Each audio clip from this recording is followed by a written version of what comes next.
is up, people, and welcome to the #1 channel in Eastern Central Africa that brings you great and epic motorcycle content that many have come to love. Now do consider subscribing and hitting the notification bell so that you're updated whenever we post a new episode. Today we're going to be talking about one of the bikes that has had many people crying and fighting over it, and also it's been asked quite a lot in the comment section of my videos. Now this is the Zontes 200L from Beth Mobility. From the review they did post on their channel, they say that this was actually a perfect bike, and for that we're really going to question it and see if it's really just bias marketing to get you to buy the motorcycle, or are they really telling you the truth. But before we do get into the nitty-gritty and before Beth Mobility comes for my throat, let's cover some of the basics.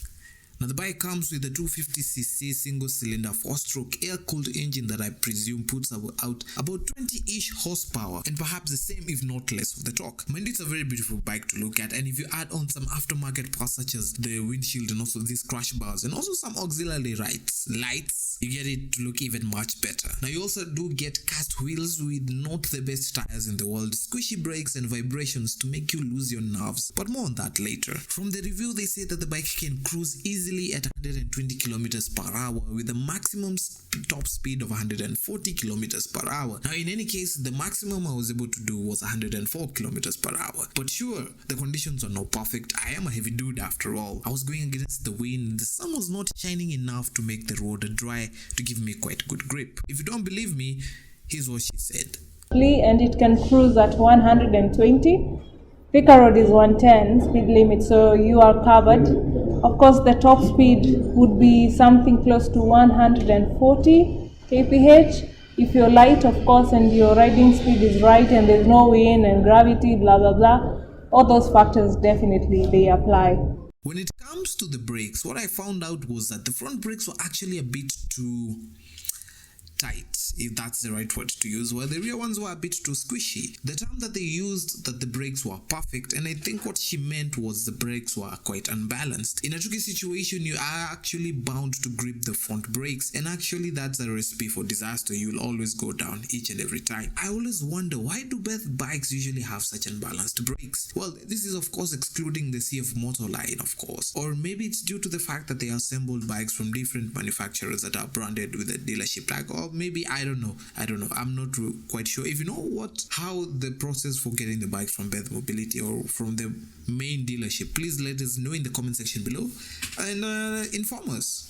When we come to things to do with the dash is actually very good looking to look at. It lights up very well. It's quite clear as day, unlike the 200J one, which was quite dated. Now the seat is nice and low. The handlebars were well positioned, as well as for the footprint. Now the daylight running lights, which are always a good thing to have, especially with modern bikes, and also including into that list is also the LED indicators and the taillight. They really do come in handy in order to be seen. Now the one feature in which I think they failed the most, I think they would also have included an LED main headlight, but now unfortunately you do get the halogen lamp, which doesn't actually light up the road quite well at night. And also a nice feature they also added was the hazard switch, where the pass button usually is. In general, this is a very beautiful bike to look at, but it's all good looking with no actual power. Now here are a few things that I did dislike about the bike. First of all were the vibrations. Now the vibrations come from the pegs, the bars, to even the seat. Now the single cylinder really works hard, especially at high RPMs, so do expect to feel itchy on your bum and hands and feet after a long ride. Now if it weren't for the small windscreen, the wind buffeting would be quite a challenge, moreover reducing the so-called 140 kilometers per hour top speed due to drag. Now the side mirrors, however fancy, really didn't show much, and you really have to arc your body a bit sideways in order to see what's behind you. Now I know this is speculative on the type of body type you have. If you have a smaller frame,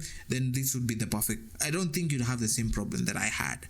Now the halogen main lamp, like I said before, was a bit dull and you couldn't quite see well at night. Hence, a good fix is actually having an additional add of the auxiliary lights. The bike also needs a lot of tender love and care, especially when it comes to the nuts and bolts, which tend to come loose every once in a while, and the occasional shorting of wires and failing of the stock motorcycle battery. If you have experienced some of these issues, let us know in the comment section below so that we know if the problem was this bike or it just cast across all other bikes. But it is not all sad and gloom, and there's a bit of sunshine in that. It's not Not a lot, but it's there. For example, the lightness of the bike makes it a very nimble bike to ride. The small structure makes it very easy to lane split, and the fuel economy of the bike actually cushions you against the harsh taxes that come from the fuel crisis. Now, the suspension was actually quite plush and really soaked up the bumps and crannies of the road, which is always a good thing to have. From all the 250cc classes of bikes available in the market today, I think this is among the low tier ones. With a price tag of about 235,000 Kenya shillings, I would actually prefer if you went for the Benelli TNT 250 or even the Tekken bikes. You do get a lot more bang for your buck in those. Compared to the TNT 250, you get more build quality, you get more torque, you get more power, you actually get liquid cooled. While compared to the Tekken, you do get good